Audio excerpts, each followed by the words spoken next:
What's up, everybody? It's Bob's Three-Toed Warriors. Today we're talking quarterbacks. We're going 13 through 24, 25, 26, 30. I don't know, but we're doing it. We're doing it right now. We're doing it? Are we doing it right now? Fooled you. Wow, it wasn't really right now. It was like 8 seconds later, right now.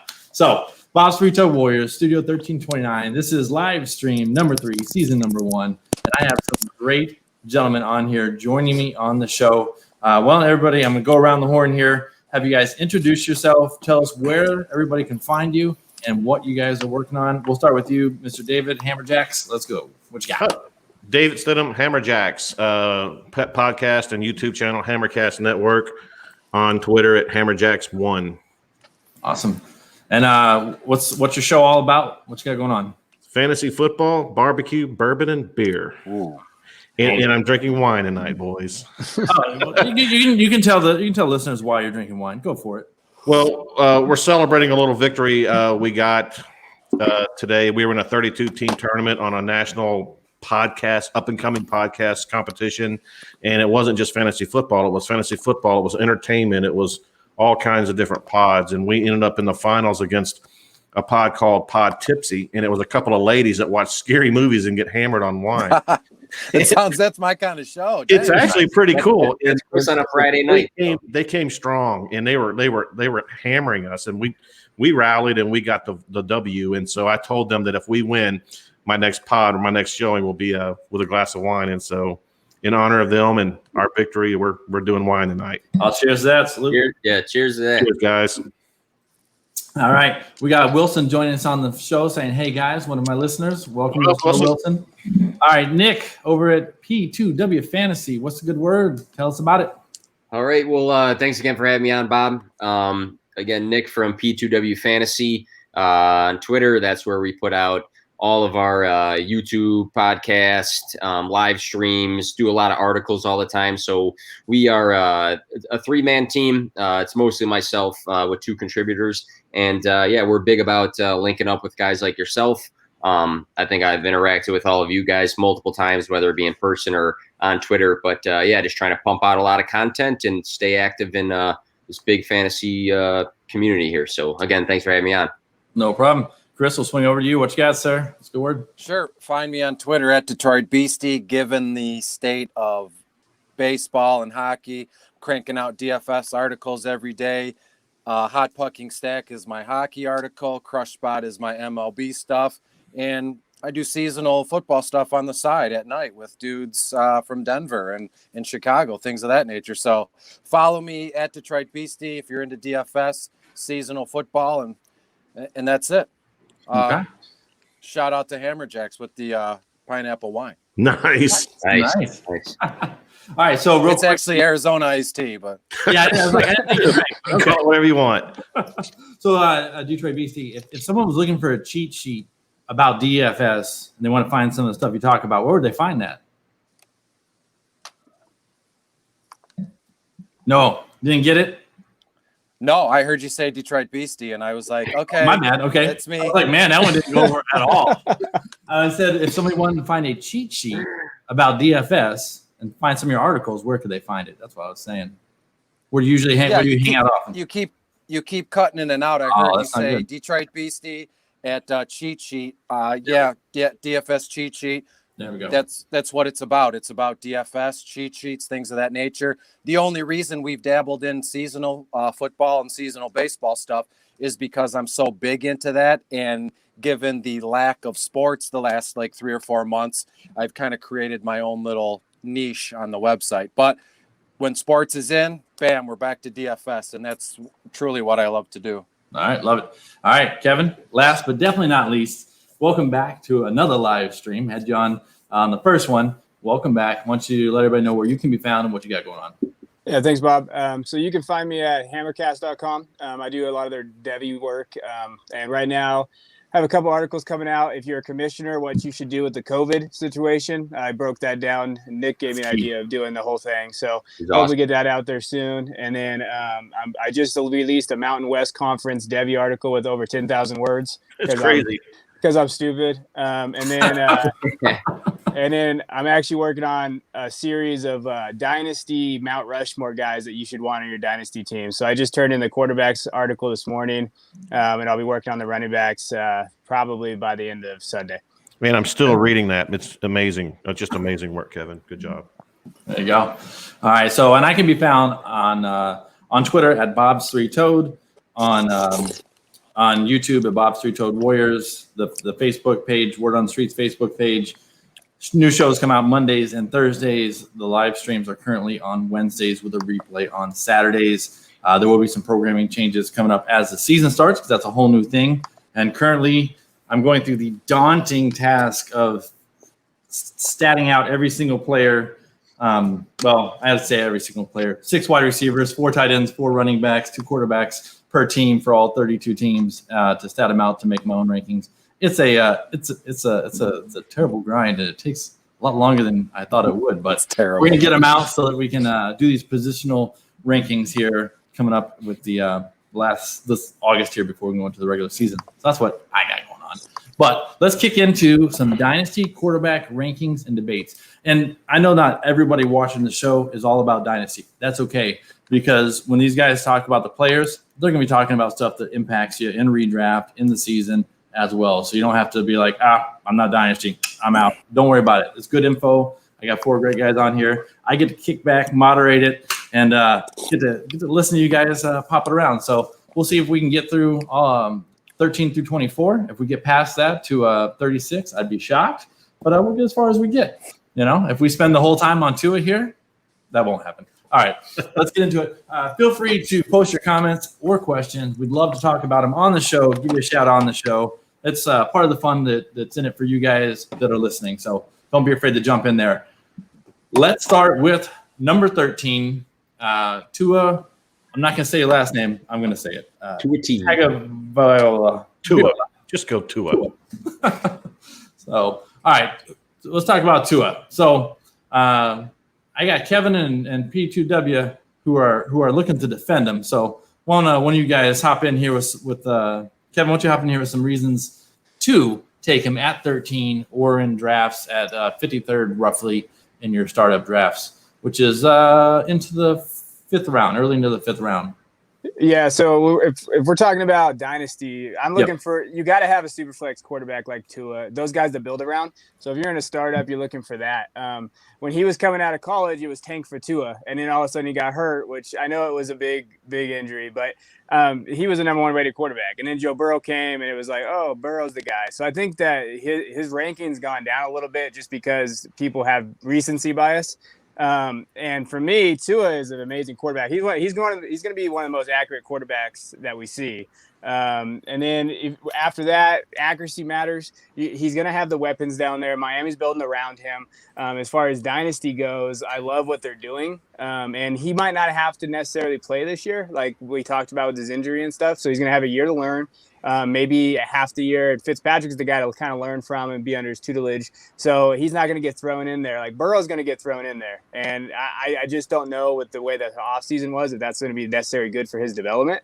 And so Tua is the type of guy that I want to build my team around. I got him in a rookie super flex at I think at the 7th pick in the 1st round because everybody was taking all those running backs that everybody loves. And so if you can get him in that kind of value, you can get a QB1 for the next 10, 12 years, as long as he continues that development, which he was on. And I know the injury thing is a real concern. I get that. But if you're talking about pure talent, he's one of the most talented quarterbacks that we've seen in a long time. Okay. Nick, did you want to add some extra pluses to that side? Yeah, just piggybacking a little bit, but for the past 2 seasons, I mean, we obviously know Joe Burrow had the best college season of all time, arguably. But Tua has been the talk for the last 2 years. I know there's a lot of durability questions with, if he comes into the league, how long is he going to last? There's a lot of red flags with that.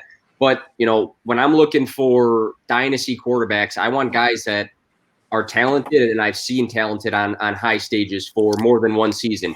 Look at a guy like Mitch Trubisky or some of these other quarterbacks that have had like 1 good college season, and then they get thrown into the fire, and then you kind of start to realize, hey, maybe he's not the most talented guy, on the field at the time. But with Tua, being a great pocket passer when he's healthy, moving outside the pocket, throwing on the run. I think this guy's just an absolute stud. And, the Dolphins aren't the most shiny team to land on, but at the same time, him and Ryan Fitzpatrick are very, very different. But we saw Ryan Fitzpatrick this past season very, very successful in fantasy. And that was without Preston Williams, who was injured for the year. He had Devontae Parker, Mike Gesicki. So let's add Preston when he's good and healthy to that mix. And we've seen an older quarterback be very, very good in that system. So if Tua's healthy, we know he's talented. We've seen him very talented. He was a runner-up, in 2018 for the Heisman.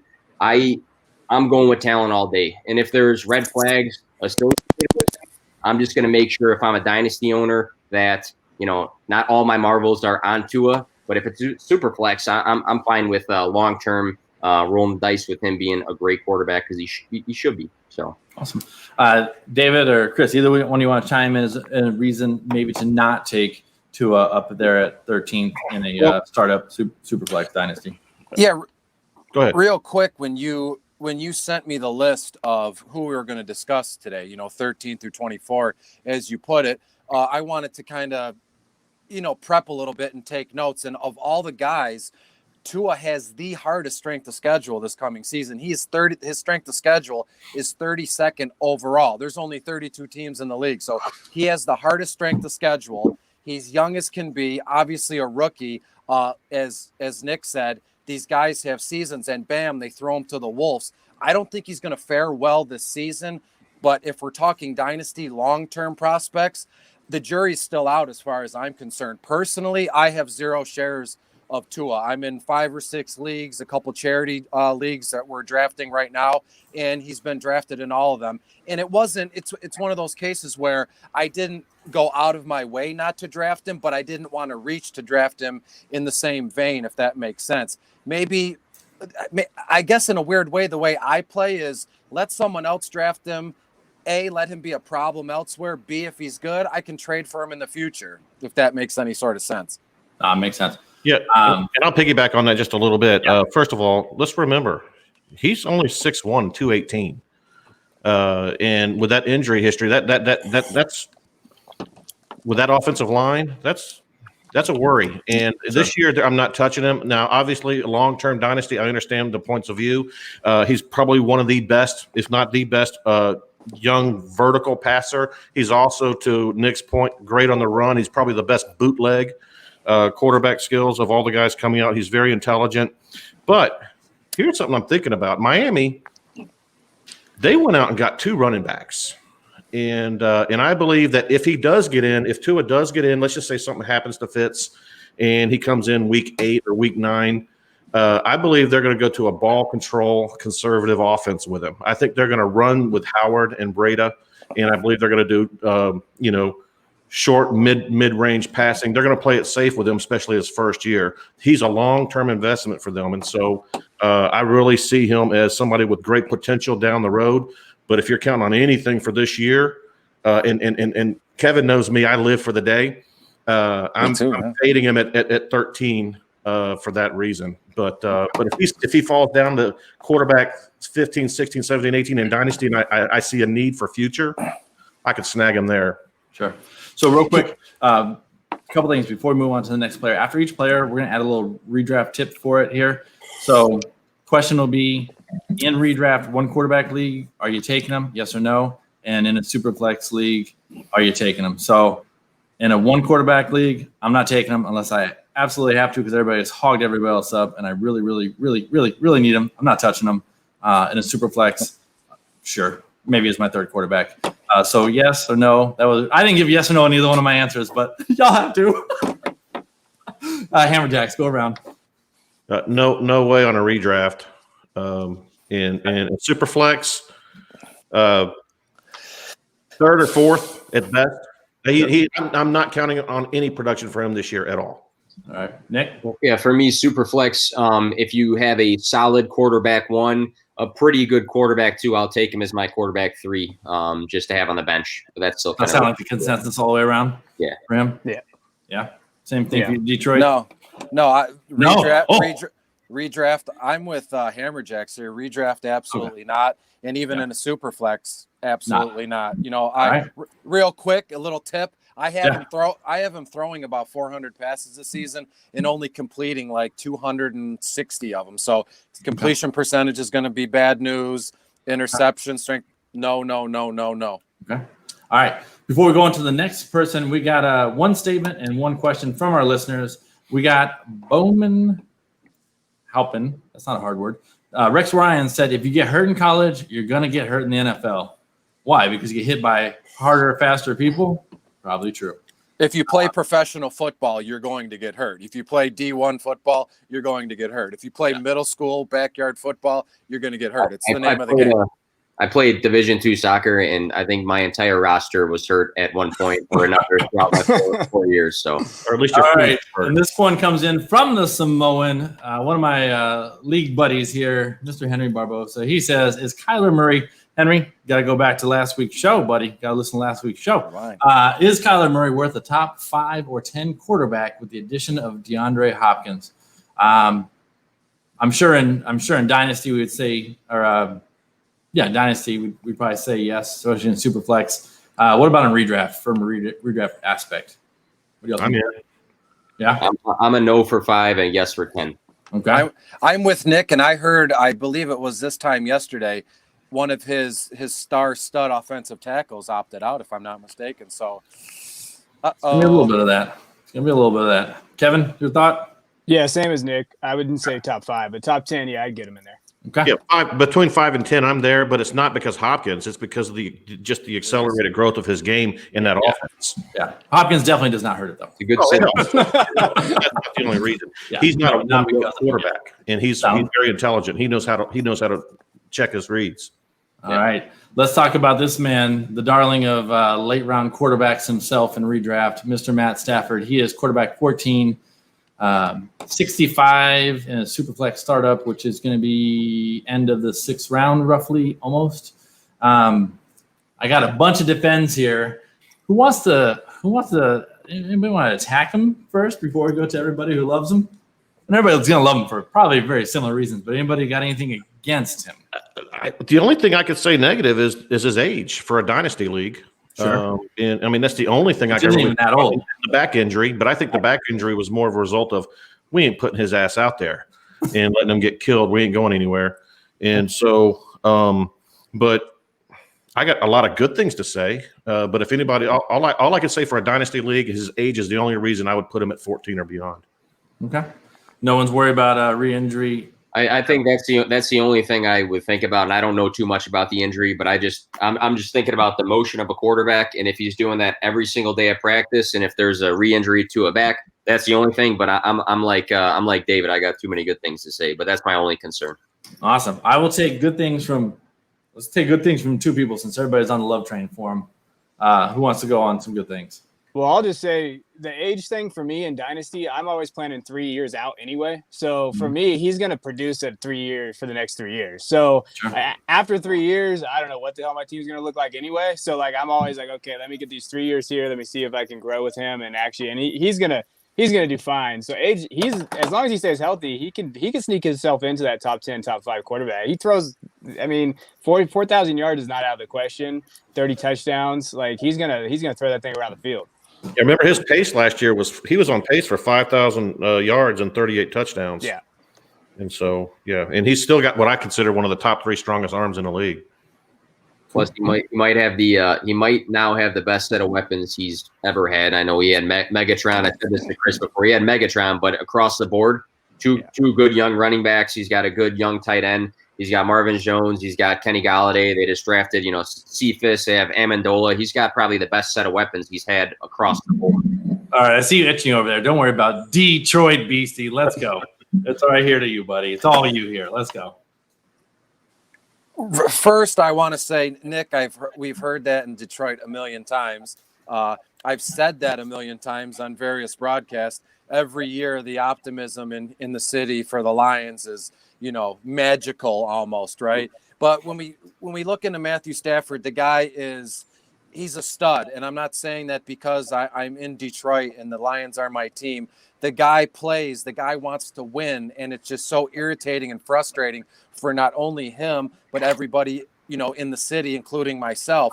And as Hammerjack said, the guy was on a blistering pace, well over 5,000 yards, 30, 40 touchdowns, right? And I'm not concerned with any injury that he has. I have him throwing about 540 times, in 2020. And I'm with Kevin too. You normally look 2 to 3 years out. The one thing that I'm worried the most about is his wife and her tweeting and her Instagramming and her constantly running her mouth, man. She throws the Lions organization under the bus more times than I can count, and Matt doesn't say a word. I don't know if is he a wimp, or is he just like, well, I don't want to, upset my wife. I don't know what it is. The guy's a professional quarterback, like the manliest man you can get. Yet when his little 5-foot blonde wife talks, he doesn't say 2 words. So, just trying to make it a little bit more light, because it's always about touchdowns and passes. So what I'm getting out of this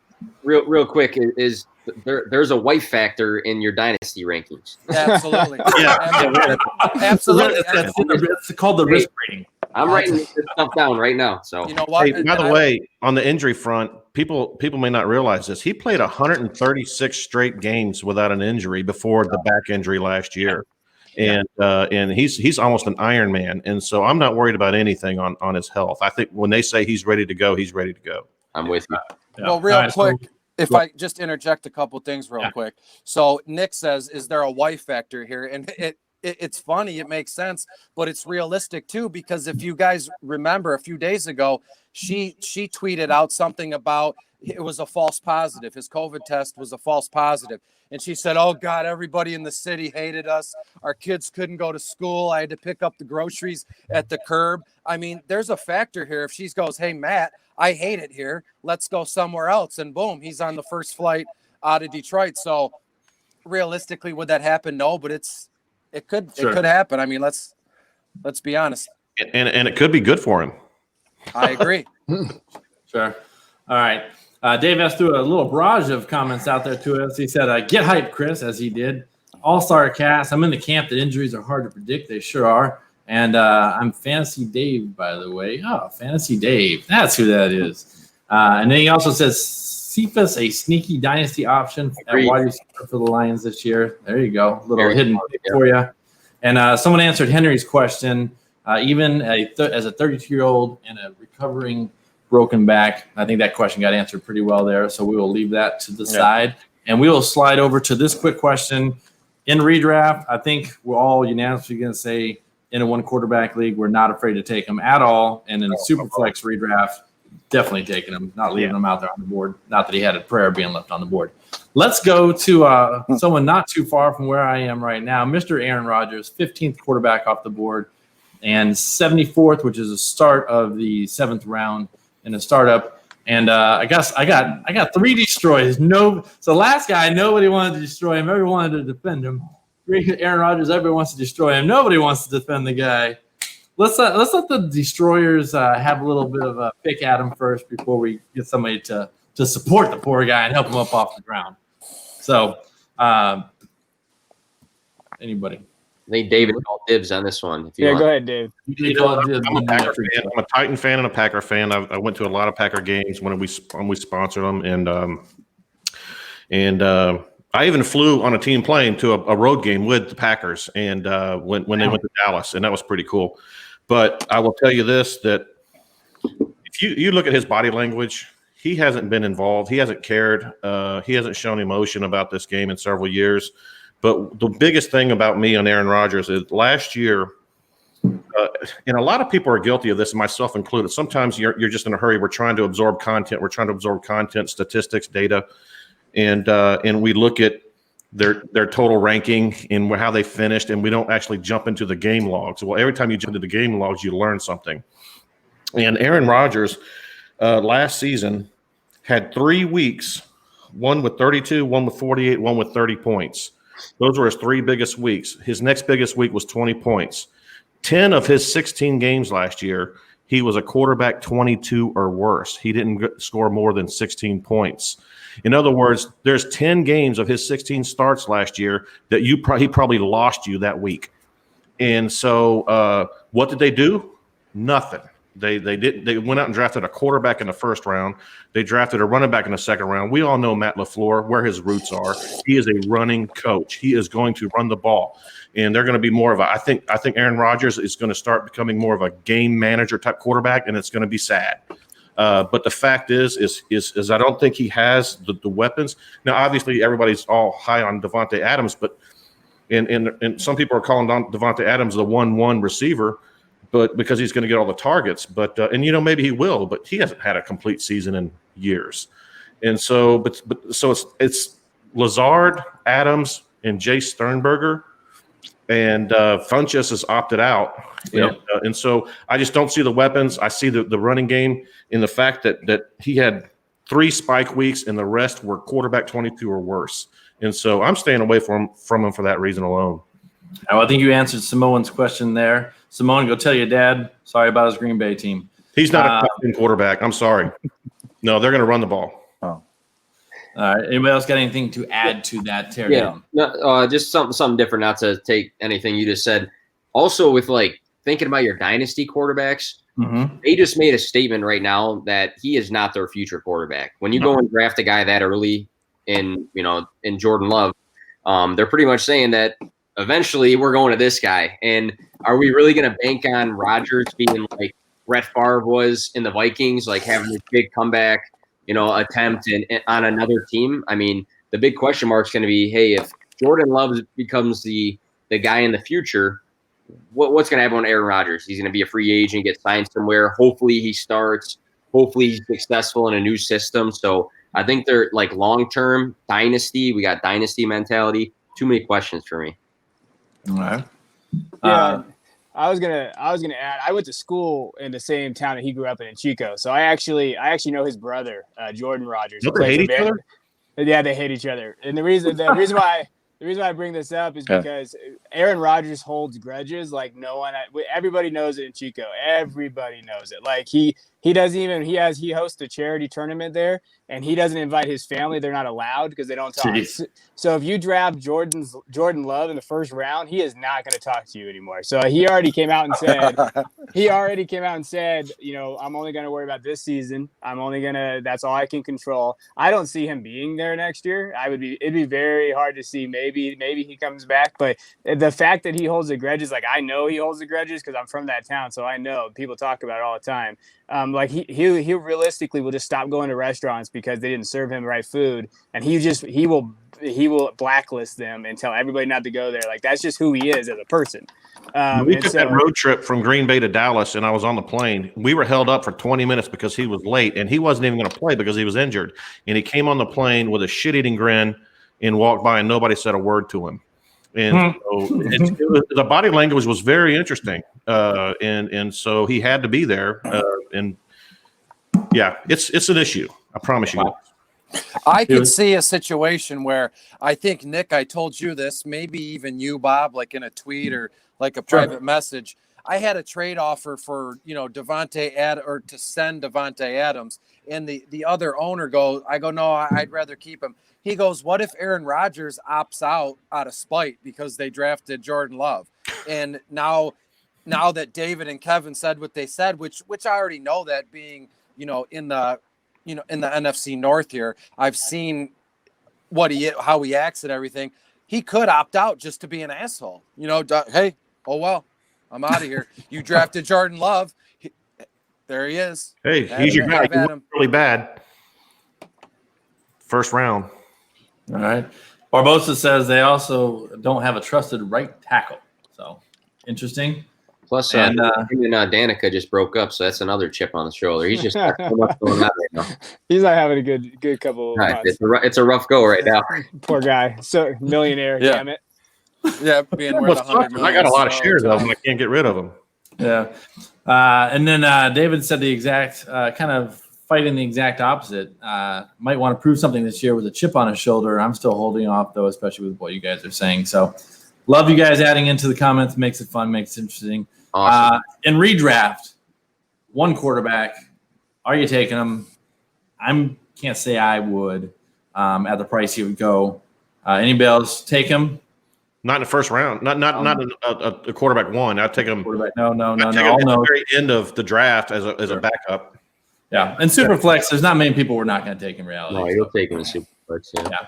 And Superflex are pretty much all gone. So maybe that's not a good question. We'll just stick with the one quarterback question. All right, let's go to number 16, Jared Goff. And he is 76 in a startup, which would put him in the middle of the 7th round. And I'm going to let you two battle out since you two did put up on the board here. Little showdown here. You ready? Kevin, destroy. Nick, defend. Let's have it at it, boys. Old-fashioned debate style. Kevin, you want to go first or second? You can go first. Go ahead. All right, sure. I think Detroit's looking to reach out though and say tag me in when you're ready though. Yeah, so the one thing that the Rams do not have going for them, obviously, is that offensive line. 25th ranked by PFF going into the season. That's a big red flag for him and any running back in the system. But across the last few seasons, 2019 QB 13, 2018 QB 7, 2012 QB 12, third in passing yards this past year, fourth the year before. What I keep picturing is all these people in the fantasy world saying Tyler Higbee is going to be a great tight end still. And then they'll go to this guy and they'll say Cooper Kupp is going to have a great season when he's fully healthy, full 16 games. And then a guy like me, Robert Woods is a great fantasy asset. So for all of these things to be a thing in 2020, I think Jared Goff has to be good. Do I think Jared Goff is going to be QB 5, 6, 7?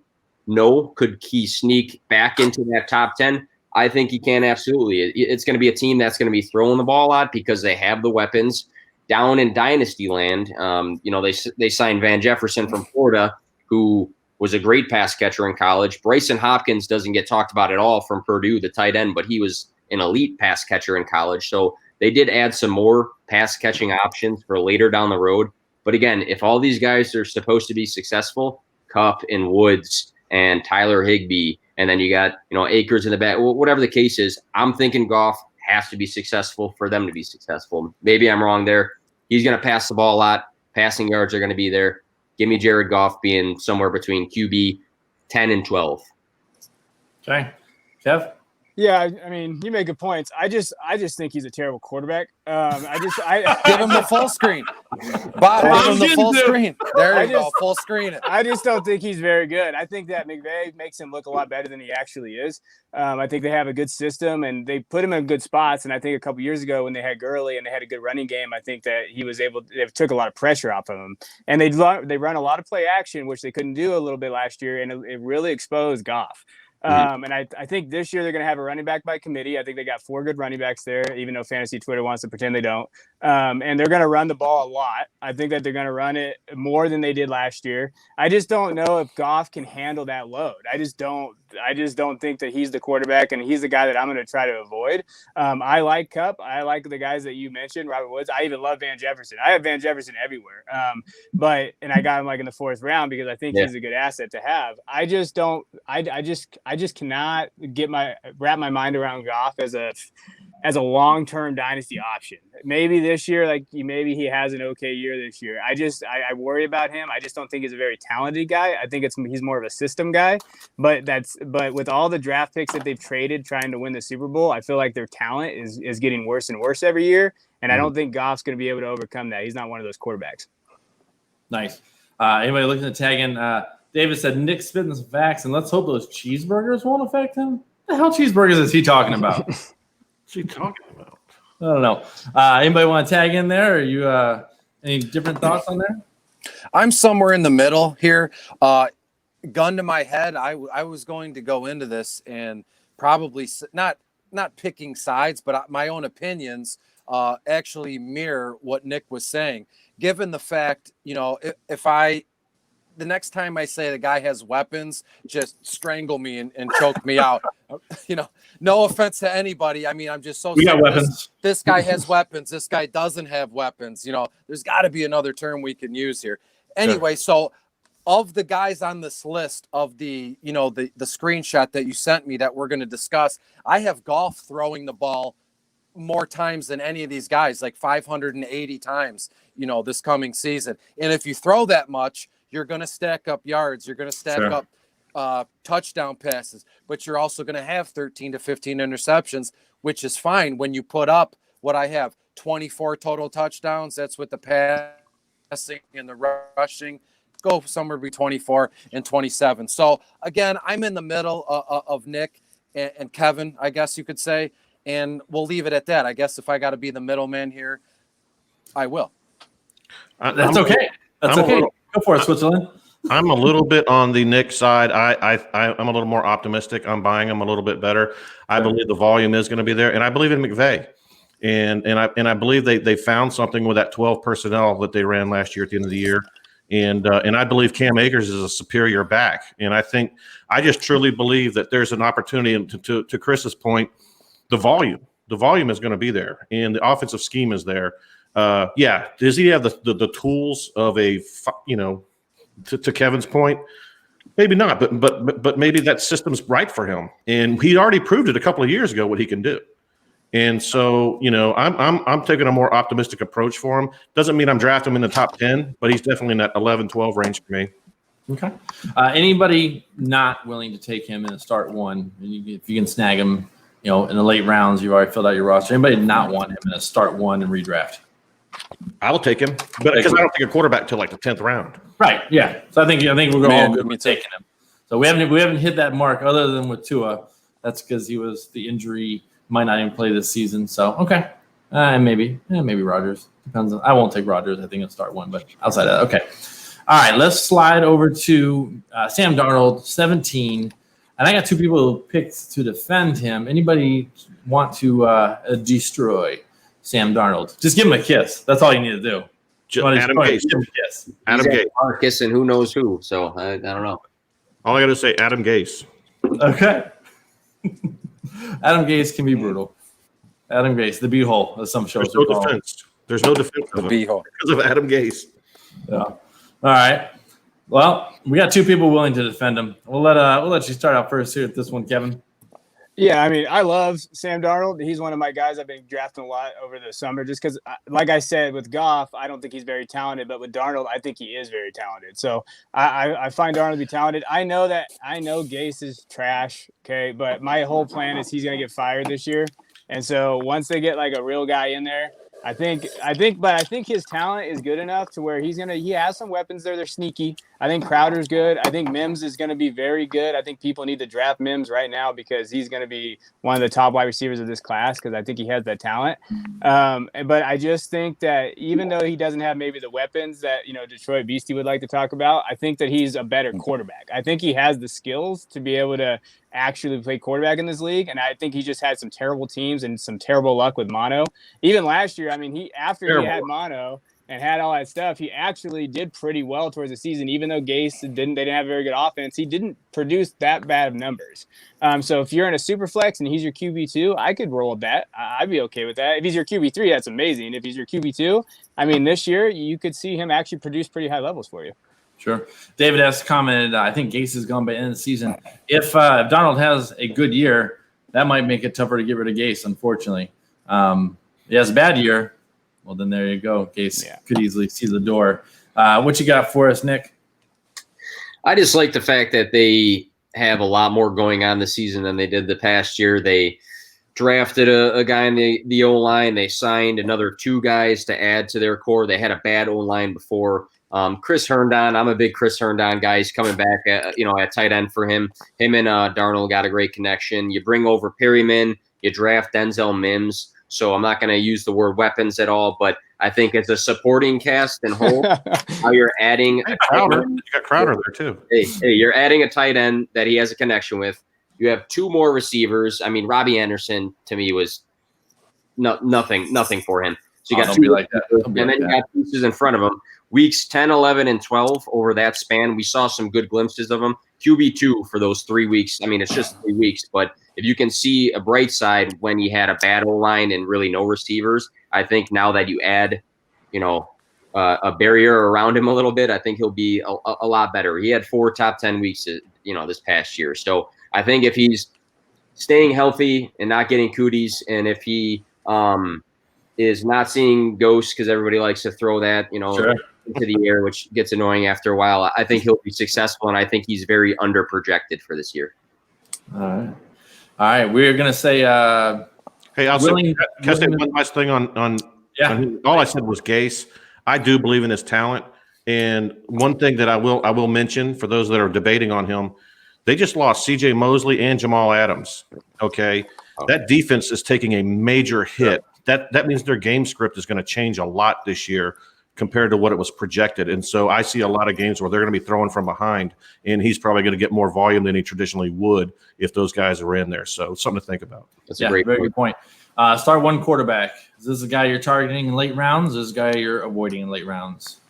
I'm probably not snagging him anywhere. I can't buy him. I don't hate him. I just never fell in love with him. Hammerjacks, Nick, Kevin, Chris, anybody who's taking him, who's not taking him in the start one? I'm drafting him. I've been laying in wait this whole time because I'm a big Sam Darnold fan, and I've been speaking out about him on Twitter for months now. And I don't know how many. Who would you rather have polls, Sam Darnold or Daniel Jones? I would rather have Sam Darnold, and maybe I'm just a glutton for punishment, being a Lions fan. And I look at the Jets organization almost the same way, and it's like I'm just telling you what's in my mind. Like there's no numbers or statistic here. It's just all gut over the years playing fantasy sports, where it's like an underdog situation, and you want him to do well. And we've seen major glimpses of him doing well, as Nick said. He had, what did you say? He had 4 top 10 finishes last season. Yeah, the talent is there. He's a big frame kid. He knows what he's doing.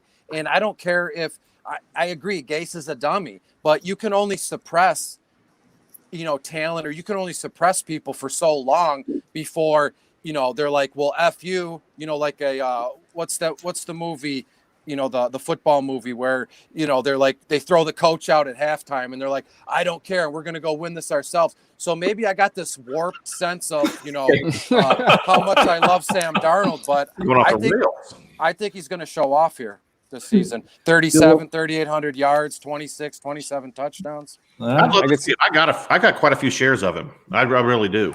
I just hate Gase because he likes to slow that game down. He likes to play ball control, and it just drives me crazy. I want to rip my hair out because Darnold is talented, and he does have weapons, and so I hope it happens for him. I hope it does.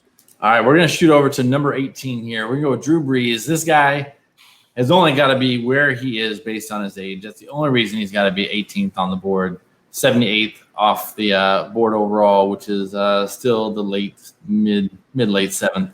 And I got 2 people destroying him. I got to assume they're destroying him only because it's dynasty, not redraft, or are they destroying him, period? Let's start with we're going to try and hit these rounds a little bit quicker because we're only halfway through 6. Number 6. So we're starting number 6 here, 43 minutes in. But hey, it's good talk. It's good. No, it's good information for people listening. So it's good stuff. So we're gonna go Drew Brees, and I'll give this one over to Nick, Kevin. Which one do you want? So you both put down destroy here. I'll go real fast here. In absolute win now mode, my team is the most stacked. It's going to be take Drew Brees and one quarterback or super flex. Anything else in a dynasty, it's just too tough because you might have him for one season, and then who knows what the future holds with his age and if he's going to even play the year after this season. So win now mode, grab Drew Brees 100%, and not win now mode, I'm not with him. Sell him, give it him. Kevin, anything to add there? No, but basically the same thing. Like if I'm drafting Drew Brees, I'm going to go win now and then get like Darnold as or somebody else, and then maybe get like Herbert or somebody else at the bottom of at the level, and then try to just win the championship and then just rebuild. Okay. Anybody loving on him more than that statement there? I kind of agree with it. If I got him and I'm not winning, I'm definitely trying to find the guy who thinks he's a champion and sell him for a ransom if I can. Yeah. So, now let's talk redraft though on this man. I would love him for this year on redraft. He's gonna throw the ball unless he's injured. He's gonna get out there and play. Who's anybody not taking him in redraft? because I don't have the stats in front of where he goes in redraft, but he goes fairly late. Not Hammerjacks late, but late enough. I'm guessing around the 10th round off the top of my head without looking though. Does Drew Brees bug anybody like he bugs me? Like he No. seems like everything's so fake and false and it's too perfect. And I don't want him on my team. I don't want him on my team for personal reasons. You know? Hey, you got to enjoy what you're doing. So if you don't like the guy, don't take him. I get that. Real quick, when he what was it, a Monday Night Football game? He set the passing yardage in a season, and then all these cameras come on him, and he grabs his two sons, and you're in the middle of a football game. They stopped everything for you, and he whispers to him, "You can do anything you want. You just got to." Who talks like that in the middle of a football game? It's just it seems very forced and fake to me. So I'm all good with Drew Brees as my quarterback in fantasy football. Well, there you go. He's going in the 7th round, so he's going earlier than I was thinking he was going. So. So he says, stay on the AstroTurf, the fake AstroTurf over there with your fakeness. I got it. All right. Go. I don't care what he says when the game's not started, but when he's playing, he's putting up points. He is putting up some points. I'm still probably not reaching for him the 7th myself. All right, Tom Brady. It's the old timers time right here. Why'd you laugh, Hammerjacks? Everybody knows how I feel on this one. All right. No, I don't think everybody does. I'd love to hear it. I'd love to hear it. I think we're going main screen. Oh, yeah. Basically, I mean, if you watched him, and everybody's argument is, well, you know, he didn't have anybody to throw to last year. I honestly believe the guy's dust, and he couldn't beat the Jets at home to win a playoff game. He lost to the Dolphins and the Titans back to back, must wins at home. He didn't look good. He can't run. He wasn't sharp. He's got Duck Hodges had a better deep ball passer rating than he did. I know he's going to have a lot of weapons, and you know what? That's great. But I am not touching Tom Brady, and it's the unpopular take, and I don't care. It's just me. I'm kind of like he is with Breeze. I don't like the guy, and I'm staying away from him. Okay. He looked terrible. He did not look like an NFL quarterback last year. All right. Let's go. Oh, I mean, I don't want barbecue any sauce. Yeah, I don't. It's weird to have dead air, but how can I put Hammerjacks down for his comments when he supported me in my hatred for Drew Brees? That was totally not even numbers or really sports based. But when it comes to Tom Brady, the guy's tried and true. You can't knock what he's done. I firmly believe he's the best quarterback of all time, football player of all time. That's arguable. I don't know. I don't care. He's going to Tampa Bay, and maybe the dust that you speak of, and I respect your opinion, but he was already out the door. Now that we know he's in Tampa Bay, we can look back. Like after you watch a movie for the second time, you're like, oh yeah, I should have picked up on that. Well, last season in Tampa Bay, his mind was already elsewhere. He went to Tampa Bay. He didn't care about New England anymore. So maybe how old is he? 42, 43 years old. Going to Tampa Bay for a season or two will do him good with his supporting cast. I'll answer your question right now, Bob. I'll draft him in redraft and a 2-quarterback league as my second quarterback.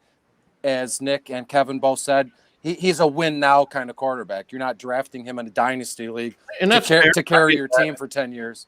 I get that, and he is probably the greatest of all time. I'm not arguing that. My point is he had a have-to-win game against the Dolphins. Had to win, and they were playing at home, and he couldn't get it done. He looked terrible. Then he had a have-to-win game to advance against the Titans. Couldn't get it done. He really, his skills looked like they were just not there. Are you saying that Tom Brady, NFL great, at home in a playoff situation, didn't care? No, not at all.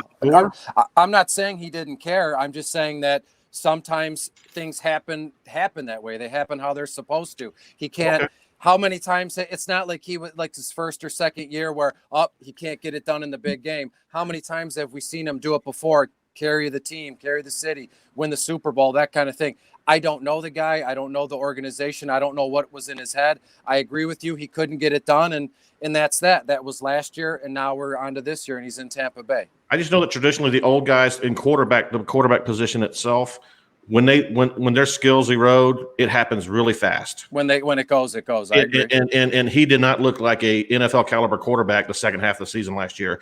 And now he's going to a whole new scheme, whole new team. And you know what? I hope he does well because, I just hope he does. But I just personally, there you go. I love it. Some guy named Bob Streeto, I don't know who he is, but he chimed in on the Twitters here. He said, "Fire debate." It's all good. On quick notes here too. I think he's going to be successful, but if anybody thinks that he is going to he's got Godwin, he's got Mike Evans. If anybody thinks that he's going to come out and do the same stuff that James was last season, it's a false thought. I mean, Tom Brady is not going to give a shit about giving Chris Godwin 10 receptions in a game. He's not going to care about your fantasy team. Tom Brady is going to go out and want to win every game. He's going to be a game manager. They brought back a lot of guys on defense. The defense is going to be a lot better.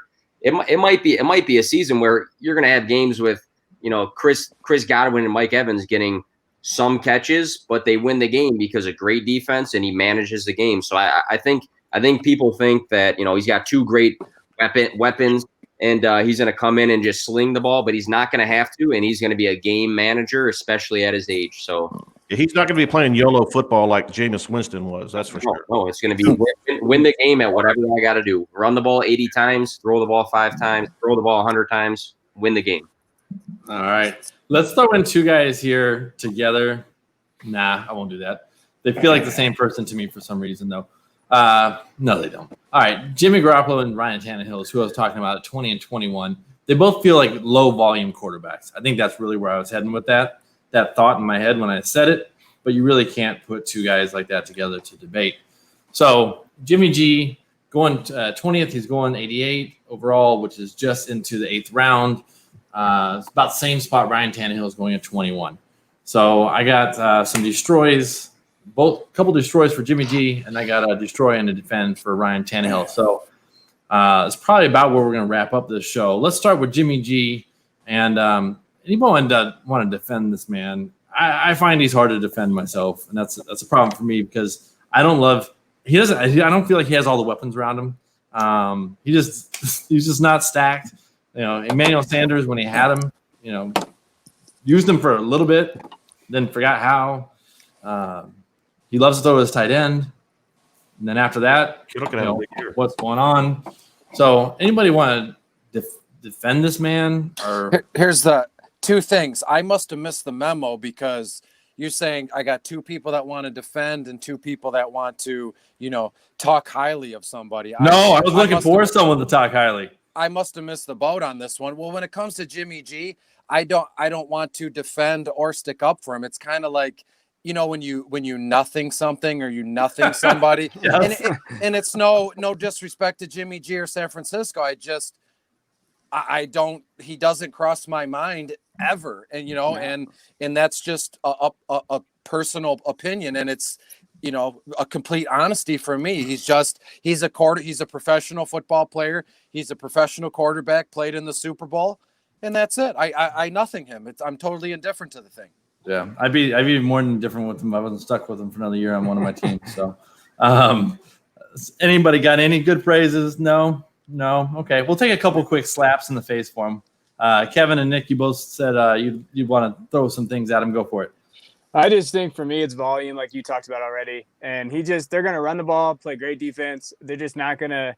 They're going to go up 17-7, and they're going to run the clock out, and he's going to have 20 passes in the game. Like that's just going to be what it is. Exactly. I play in way too many leagues, and I don't have him in one of my teams. I have 0 shares. I have 0 shares of Jimmy G. I've never drafted him. I never wanted to draft him. It's too high to me. I'd rather have your guy Drew Lock if I'm going to take a guy around that range. Like I take that dude over Jimmy G just because I think he'll have more volume, and I think that's who I want on my dynasty team. Nick, you anything additional to add there before we move on to Ryan Tannehill? Yeah, he was efficient with some of his passing. I mean, his touchdowns were all right for being 19th in attempts. But I just looked down the list of scoring weeks for him, and don't read it out loud. He had 10 games. He had 10 games, 13 or less points. Yeah. So if you are drafting quarterbacks and worrying about him having either 8 points or 9 or 10 points, or he might get 20, You don't want that on your team. So that's my big thing. Yeah, I literally had the pleasure of benching him. I literally had the pleasure of benching my Superflex quarterback most of the season last year. That's how bad he was. That's not a good start. No, when you bench your Superflex quarterback and you start with a disadvantage, it's not good. All right. The only way I'm taking him is in DFS, stacking him with Kittle. That's fair. I'm sure the price will be right. Right. All right. Let's go over to Ryan Tannehill at 21, 88th off the board, still the middle of the 7th, 8th round.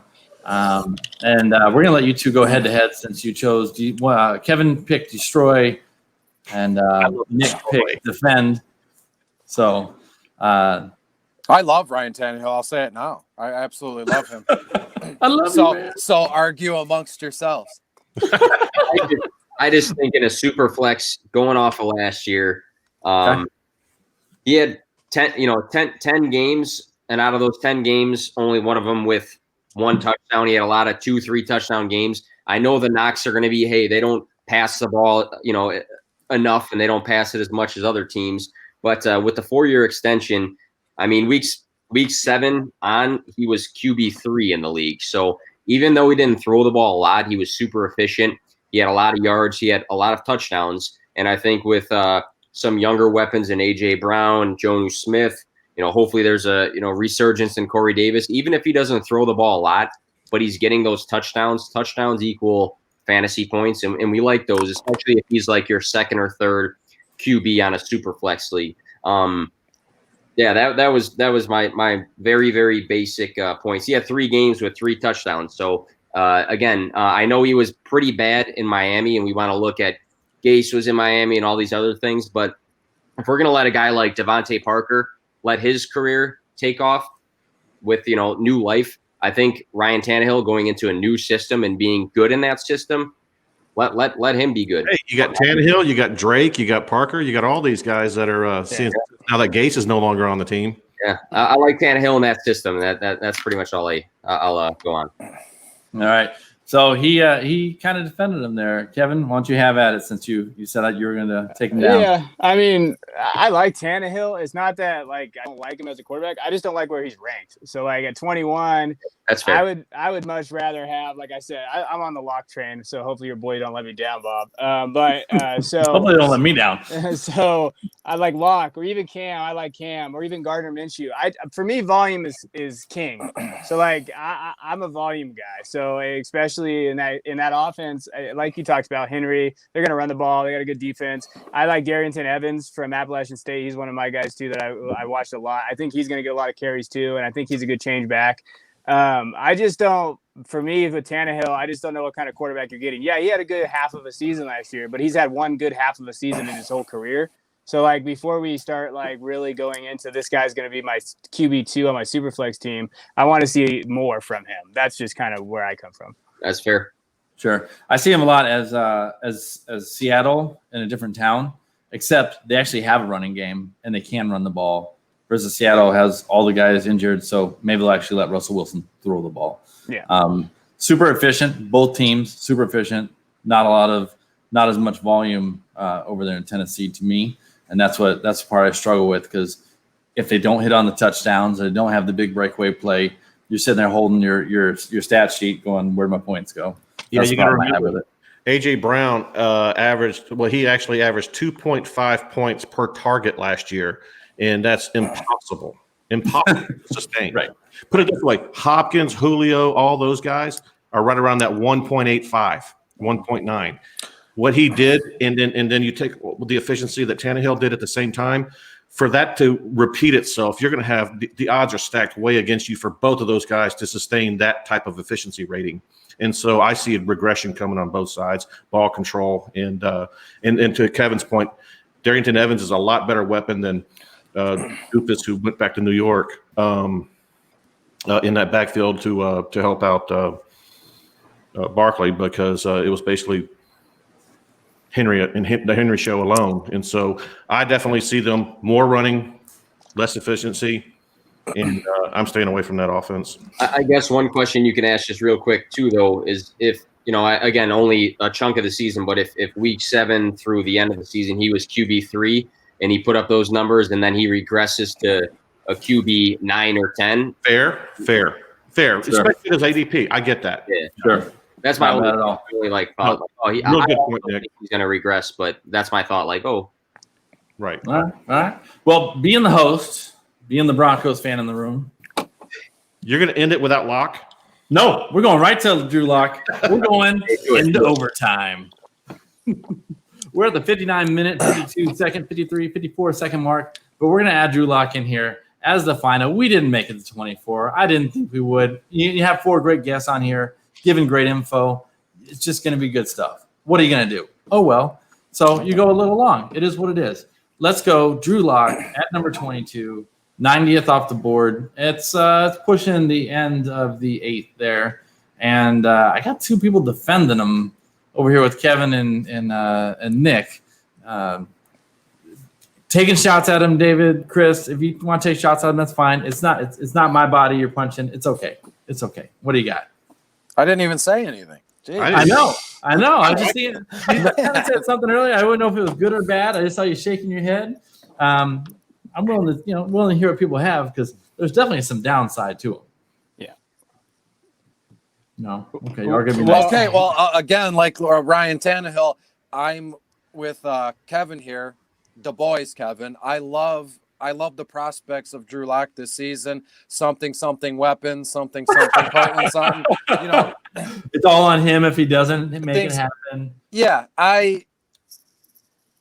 What happened the previous year, obviously you have to pay attention to that. That goes into their stock. But I always like to look ahead, project what they're going to, what a guy's going to do this coming season. I have him throwing the ball like 490, maybe 500 times, completing 315, 320 passes, 23 to 25 touchdowns, 51 carries, couple scrambles here and there, 11 interceptions, things of that nature. So there's definitely major upside here with Drew Lock, given the fact Cortland Sutton, KJ Hamler, Jerry Jeudy, Noah Fant is like this. The things have cooled on Fant, if I'm not mistaken, but That could be a mistake. I'm on Drew Lock's side this season. But end of the 8th round, that's a little high for me. Not to be rude, but your ADPs seem like they're really high, because I have him, 140 overall. It's the super flex. Super flex is pushing it up. Absolutely. Yeah. Okay. Yeah. Because nobody cares about single quarterback. I've seen him going super flex in 5th and 6th rounds of course, it all depends on the league you're in and what's going on. But I'm with you, Chris. He's a big guy, tough guy. He's got a gunslinger mentality. And I'm not saying he's Brett Favre, but he's got a little Brett Favre in him. And I like that. And SEC proven. He's got the something weapons. and they went out and got weapons catered to his game, his strengths of his game. He can throw the ball deep. Yeah. And so I'm excited to see what he does. A lot of people are a little hesitant on him, but I'm in. All right, so before I pass it to Kevin over there, who's jumping at the screen real quick, I'm going to read this game log from in the past. Doesn't predict the future, right? Kevin hasn't really even moved. He's just been sitting there, so I don't know. He was leaning forward. I don't know. I thought I was giving him credit for it. So I just have to pee. Okay. Honesty is the Do best it live policy. on air. That'd be fantastic. So I'm going to give him the bottle. Just took a downturn. So week 13. That's when he started. 134 yards, 2 touchdowns. Okay, touchdown saved him. Week 14 blows up against Houston. I don't know, 300 yards just blowing up, but 3 touchdowns was definitely nice and not bad to add the 300 yards. Definitely made you happy that week he started him. Then he goes to 200 yards, no touchdowns, and a pick. 192 yards, 1 touchdown, 177 and a touchdown. So it was his first year. We'll call it that, and hope that with these new weapons he has, he develops with them, and he grows, and it's fantastic. He's got John Elway, in the house with him. If anybody can hopefully teach a guy, it should be John Elway.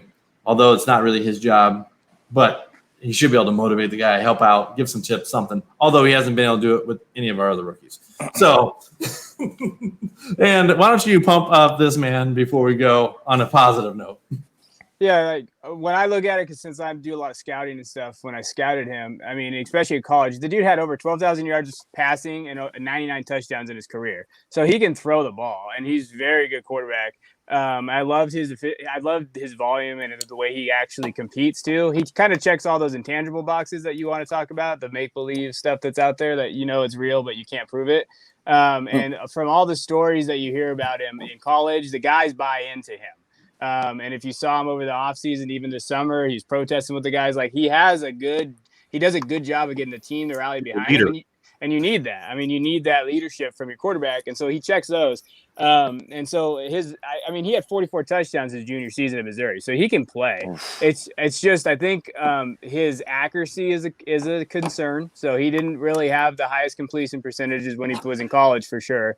So that's something, but he made some throws last year that you could tell that he's getting better at that. And I think him sitting out for that little while, studying the game a little bit, helped him last year when he was watching Flacco just die on the field. So like, I think Drew Lock can be that guy. I really do. I have him on a ton of my teams as my QB2, QB3-ish, depending on how bad my team is. But he's definitely, I think he has, like you said, the weapons, but I think he can throw the ball, and I think he's a leader, and that means something in the league. Yeah. Nick, any closing thoughts on Drew Lock? I don't want to repeat anything, but I just want to close on with Lock. I think he has every opportunity in the world to be successful. Everything that he has around him, even on the other side of the ball. So I think if you're looking for a young guy that has young guys he can throw to that are very, very good, like I'm a massive Jerry Jeudy fan, then I think in a super flex league, if he's your QB2 or he's your QB3 on the bench just because he hasn't played a lot, you have to be happy with that. So especially long term. And there's no reason why Haskins should have got drafted over him. The Redskins are stupid. I mean, I'm proud of the Redskins. I'm so glad that they suck. But I'm proud of the Redskins. Like I just wanted to keep drafting shitty players, but Haskins should not have been drafted over Drew Lock. I mean, think about it. Drew Lock put up those kind of stats playing for Missouri against all the SEC teams. Yeah, he played for Alabama or LSU or an elite team. It's staggering what he could have done. Yeah.